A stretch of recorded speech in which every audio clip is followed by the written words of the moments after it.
Hey y'all, welcome to the Clock Tower. I'm Colton here with Brandon. It's been a minute. First thing, the final Springfest regional finally happened. The France regional that was pushed back due to the French snap elections took place. 18 teams, August 17th. First event post ban list. Small regional, so maybe not the most representative thing of what we're going to see in the fall, but definitely interesting regardless. Slime, Itsuki Yotsuba quintuplets, and Hendrickson taking first. Salvage Bar Bochi the Rock, 8-bar Overlord, and then the Shauna 2 Soul Salvage list. And in third place, Hendrickson, Toph Ang Avatar, and Kali Gura Hololive. Most notable thing here, obviously, is, what isn't here as much. There's just the one Avatar. There are two Chainsaw Man lists. One is Himeno Aki, and one is 8 Choice. The 8 Choice list, already seen some conversations about people maybe starting to pivot to that because of the ban list, but those are the only two that show up in top 8 here. The problem with the top 8 for an 18-team tournament is that half the field gets in. Getting top 8 is great, no matter the size of the tournament. But if we're going to look at it from a competitive meta perspective, we have to, I don't want to say take it with a grain of salt, but at least be aware that it was very likely that any good pilot was going to make top 8 just by the nature of these events. That being said, also just the one Hololive, no 8 standby, just one Caligura, playing 2 of the Guras, also playing a couple of the Callies as kind of the off finisher intended, as well as 2 copies of the Shirogane Icy Tail. Probably the other interesting thing here is just how much Bochi the Rock there is. There are 4 in top 8. There were 7 at the event, so this just makes sense based on rate. It's a good set. We basically saw Salvage Bar. That's the deck. Level 1 combo, a lot like the Quince level 1 combo, into a level 3 combo that's also a lot like the Quince level 3 combo. Pay 1, pitch 1, burn 3 instead of the ditch 3, and it happens at the end of the attack. But pretty straightforward list, and one that looks like it's going to have at least a share of the meta going forward. Maybe not a top tables kind of thing, but it's a popular set, popular property, and it was on a lot of these teams in France, so it makes sense that it would show up as much in top 8 as it did. Brandon, what do you see looking at this top 8? Do you see anything that pops out to you other than the card captor that also got top 8 apparently? Well, the card captor stands out quite a bit, but I think we have a little bit of recency bias here with Bochi the Rock being one of the new sets to have been available to play at this tournament, to see a lot of it. Isn't it as surprising? We were able to get the representation numbers. Adds a little bit more context to some of that too. What I think is really interesting is that Hololive only had 1 representation in top 8 here, when there was 7 teams that had it. So 6 teams didn't make the cut that had Hololive as part of the decks. And that is interesting. I don't know how much we want to put on anything that happened in France for meta purposes. It's a super small regional, oversaturated with a bunch of Bochi the Rock. And normally I wouldn't either. However, just because of the ban list that had just recently happened because of that. Exactly. It's the only event we've had to look at post-ban, which inherently makes it interesting. And a couple other interesting things I think worth noting is the presence of Slime, SDS, and Overlord in top 8. Those are the 3 that I think a lot of people are expecting to kind of be the 3 top decks for fall. I think that tier is maybe a little bit bigger, but those are the 3 that are getting the most attention as being the most likely to rise to the top now that things have been banned. And everyone that brought SDS or Slime made top 8. And it's really surprising that there was so little SDS and Slime. And again, this is a small tournament at the end of the season, at a weird time of the season. So it's some combination of people figuring out what they want to do in the fall and people saying, it's an August Springfest trios. I'm just going to play what I want to play. Yeah, it was just really interesting to see. It was just some of the representation numbers alongside what actually happened and seeing just some of those small details come through. I think was actually big. It was more interesting to me. Weird year. Like, this is just a weird year. Like, the lengthening of the schedule, this late regional, the ban list all hitting. This is going to be a very interesting early fall. Like, if you're playing in September through November, you're playing kind of in the Wild West. We're going to see some weird stuff potentially do very well, especially because, like, the big dogs, Chainsaw Man and Avatar specifically, have been really brought down. Like, those are things that you no longer have to try to play around. It'll allow people to play a little bit more fast and loose and maybe go a little more aggressive with their card selection. Usually the season is short enough that the meta from beginning to end doesn't change too much unless there's like a major release in the middle of it. This year, because it is longer, right? We're starting in September and going all the way through March. Like, that's half the year that we're going to spend in season, in the single season. So more releases, more events, more opportunities for people to make adjustments, and also potentially more bans as well. Like, there's always the possibility that something gets hit. So we'll see what ends up happening with that. We're looking at an interesting season, and we're going to talk about it in much more detail starting in a few weeks when we go through all of the decks, as we always do. We're going to go through every relevant deck going into fall, and we'll see exactly how they all stack up as we prepare for the competitive season. Moving on to the release schedule, couple of additions. Quint's Specials Premium Booster and Disney Pixar both have dates, January 24th for both of those. A Konosuba reprint is happening. No date announced for that yet. But Konosuba, Legend of Crimson specifically, is getting a reprint, which is an interesting choice. They've reprinted stuff ahead of new releases before. We saw that with JoJo's. So maybe there's hope for Konosuba 3, or even Konosuba Re-Edit potentially coming to English. Who knows? Still worth paying attention to. So the Konosuba folks, including myself, have kind of been waiting, kind of tapping our watches, wondering when we were going to get more Konosuba stuff, and maybe it will happen. We'll see. But Brandon, you think that there might be another reason why Konosuba is suddenly back on the menu over at Bushiroad, and it has to do with the announcement that Bushiroad made on Twitter.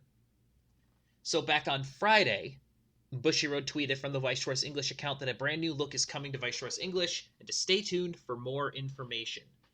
The intern followed up by saying there'd be more information released in the next couple of days. It's been a couple days, nothing has happened.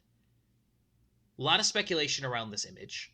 One of the earliest speculations was because the image shows a loading bar that a digital client might be on the horizon. And Brandon, you think that the Konosuba reprint may have something to do with that? Recent history, we've gotten both Fate, SAO, and now Konosuba. Some of the classic sets that have been kind of reoccurring sets throughout Weiss Schwarz time, right? So staples, ones people are familiar with being attached with the IP of Weiss Schwarz. I speculate it may be something more like an app. I reference like Union Arena has the essentially tutorial app to be able to teach you how to play the game. I speculate this might be something trying to mimic that it might be something to try to just kind of keep pace with Union Arena to that regard. And so maybe it has just a select portion of things, a certain number of IPs attached with that maybe you could potentially do that with. Whether it's just truly like straight copying Union Arena to be just a tutorial app, or whether you can do limited play with other people. I suspect that might be where it might lean towards, as opposed to a full-on online client. I think the full-on online client, while possible, is unlikely, but at least we know that Bushiroad also can pair with some of those people too. Like, we know that they've paired with side games to be able to do like Shadowverse.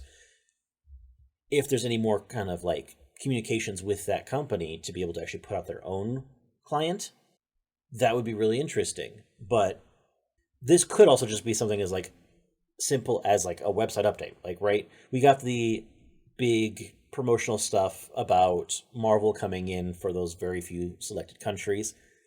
This one didn't have the same hype as that one, but to be fair, it could be anything.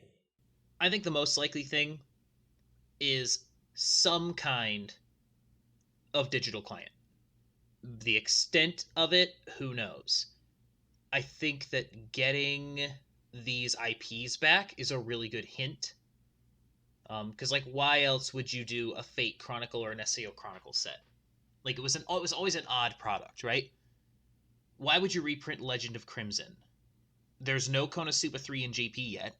I think a digital client of some kind is the most likely answer.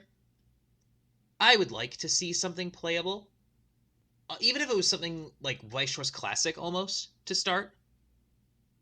Like you have sets from the first couple of years, and then you slowly build up the client until you can catch up. I look at I look at the PSP game, right? Yeah. Where you had a select number of titles that you could play with and do things with. Mm-hmm. I'm wondering if maybe it's more like a port of that. Maybe. That could be fun. With just different titles. Yeah, I wouldn't be opposed to something like that. Like, the dream world is one where we get a true online client that is officially licensed for sanctioned play. That's the dream. A lot of people have been wanting that for a long time. I always just thought it was out of the realm of possibility. I thought that Bushiroad was not that interested in developing this, but the recent reacquisition of certain IPs and now this kind of tantalizing image is lending some hope to that possibility. It's going to be really disappointing if it's just an app that shows you how to play the game. Or worse, a companion app a la Shadowverse. I don't mind it if it's actually just a like tutorial kind of app kind of idea, because I think that that's intended to try to draw in new players, which would be an interesting step forward from where they are, because a lot of what they've been trying to do has been to try to promote towards like the collector base. To try to do something intentionally to go for players, I think would be really interesting here too. Maybe it could be like a digital collection organizing kind of thing. Oh my gosh, can you imagine NFTs? Oh, yeah. Can you imagine? Oh no. But like we said, we don't know. Can you imagine? Oh, I can imagine a lot. But we don't know what this is yet. We know that should know soon. So maybe even by the time this actually gets released, which would be really unfortunate. We're recording this on Wednesday to post on Thursday, like on purpose. Like we were waiting for the announcement to happen, and then the announcement didn't happen in time. So if it does happen, I'm not editing this. I'm going to Ohio. I'm not editing this. We'll literally just post an image of what it is. Yeah, exactly. Well, it will. Well, maybe there will be something in the description. I don't know. We'll do something. But yeah, no, like a digital, like a collection organizing kind of app could make sense, I guess. I don't know. I don't think that would be very exciting. Honestly, the only thing I can think of that would actually be exciting is a client. The implication with the loading bar is that it's something digital, right? It's not like a new look for the cards or anything like that. I don't think it has anything to do with the paper game. But like a digital collection platform, Like the only thing that's actually like a companion app for like events, like we have that. It's Bushy Navi. It's flawed, but it's fine, and we don't need any more bells and whistles attached to it as long as it works. I don't know, man. If it's not a client, it's going to be disappointing. There's no way around it. And a tutorial app is just like there are 4 or 5 good video tutorials on YouTube already. You wouldn't need to develop an entire app to teach people how to play, because if there's one thing in my life I don't want any more of, it's apps. I have enough of those. I don't need another one. It's like, oh, I'm going to teach someone how to play. Here's an app with a link to a video or something. Like, what? No. Lots of ways that this could be either disappointing or uninteresting. And this is also why Bushiroad should not tease things like this, because they will inevitably disappoint if it's not the best possible outcome. I don't understand why they don't understand this. This has happened so many times with them already. It's like, ooh, we're teasing this thing, and then they announce it, and everyone's like, oh. Well then. This has happened enough that you would think that Bushiroad would get the point, but I don't know. Maybe they are getting the point. Maybe this time they're actually going to announce something that's really exciting. Sounds like you're hyping yourself up here. No. No. A digital client would be really cool, but if there wasn't, that's the other thing though. If there was no digital client, the only thing that we don't get is online play, which I would love to get online play back. I completely understand why they've basically scuttled it. Like, too many important events have been basically memory hold because of too much cheating at top tables. Well, and that's across like basically all trading card games at this point. Sure, but like Magic has Arena, Pokemon has a client, Yu-Gi-Oh has a client, and they host tournaments on those platforms, with varying levels of seriousness and prizing and all that, but like they do have events that they use those platforms for because they can control it. There's no good way to cheat in Magic Arena unless you're exploiting a glitch.